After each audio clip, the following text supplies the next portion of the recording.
Alors Émilie, tu es née à Calais en 1984. Elle était comment la petite Émilie à Calais?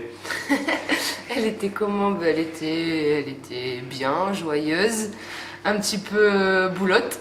Donc c'est vrai que quand j'étais petite, j'étais un peu costaud. Donc voilà, je suis partie vite de Calais, parce que je suis partie à 12 ans. Donc, euh, donc voilà, mais bien, entourée d'une famille aimante et Aimante et sportive? sportive, bien sûr, bien sûr.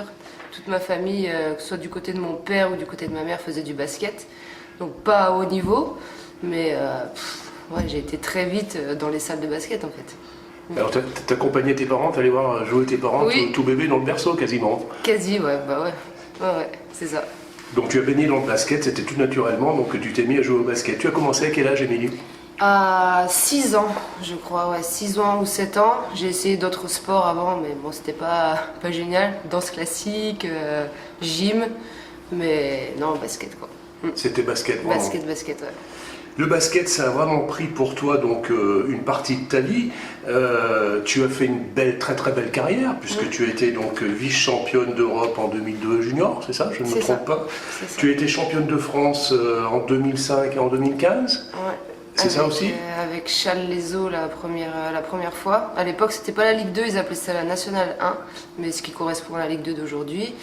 Et puis après, quand je suis arrivée à Montbrison, quoi. Alors tu as fait partie de l'équipe de France en 2008 Oui. et ça a été ton premier match contre la Roumanie. C'est ça, ouais. C'est un beau souvenir Ah, ça? ben c'était, ouais, l'équipe de France, bien sûr, c'est que du positif de toute façon. Donc voilà, on préparait le Challenge Run, ça s'appelle. Du coup, c'était la qualification pour le championnat d'Europe, donc ça a duré longtemps, 2 mois et demi. Donc j'ai eu la chance de pouvoir vivre cette expérience, c'était génial. Tu es montbrisonnaise maintenant depuis 2013. Montbrison, c'est une ville qui te plaît bien? Ouais, j'aime bien, même si j'y vis pas, parce que moi je vis à Montverdun. Donc, mais oui, j'aime bien la région.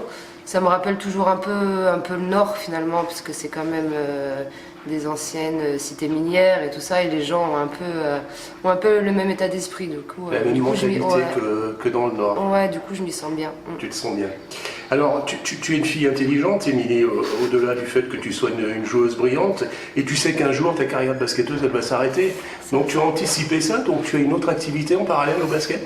Ben, ouais, je suis esthéticienne, donc ce qui peut être très contradictoire quand on me voit et quand on voit mon look, mais j'aime ça, et là je suis en train de préparer autre chose pour être coach sportif.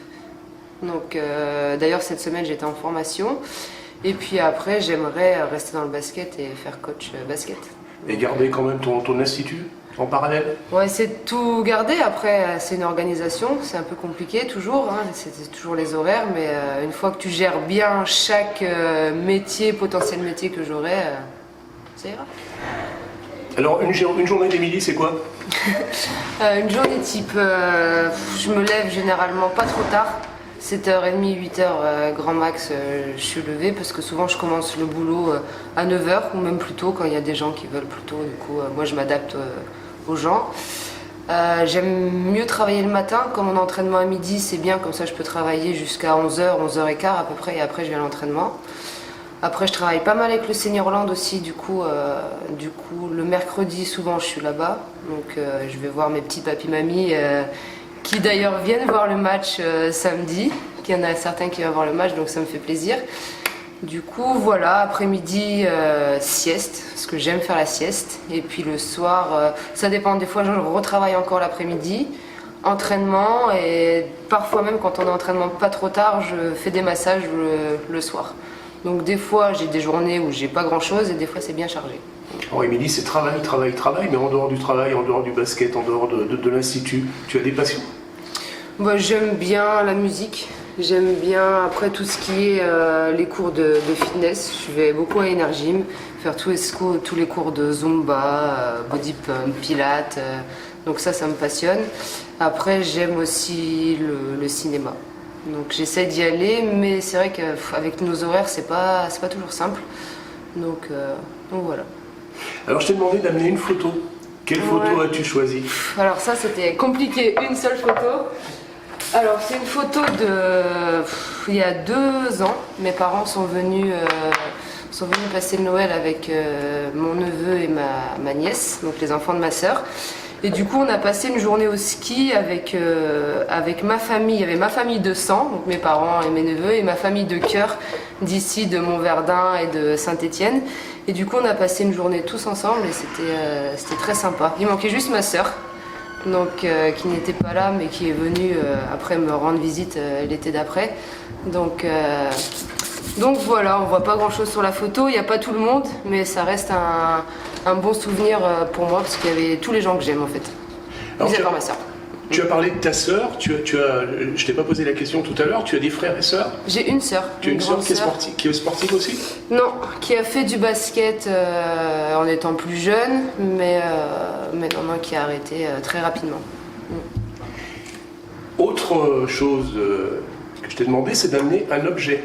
Alors qu'est-ce que tu as amené? Un objet, c'est un truc tout simple, c'est mon bracelet. C'est un bracelet qu'on m'a offert il y a 3 ans pour mon anniversaire. Donc c'est un bracelet avec mon numéro éternel, le 8. Même si cette année je jouais que le 21 parce que voilà, c'était un peu plus fun et qu'avec certaines filles on voulait changer. C'est un bracelet avec lequel je m'échauffe pendant les matchs et il est toujours autour après de mon surmaillot. Donc voilà, c'est une personne qui m'est très chère qui me l'a acheté et il me quitte pratiquement jamais. Bien, merci Émilie. Alors dernière Merci. question, un rêve Émilie? Un rêve, être heureuse tout simplement. Tu l'es? Ouais. Merci Émilie. Merci.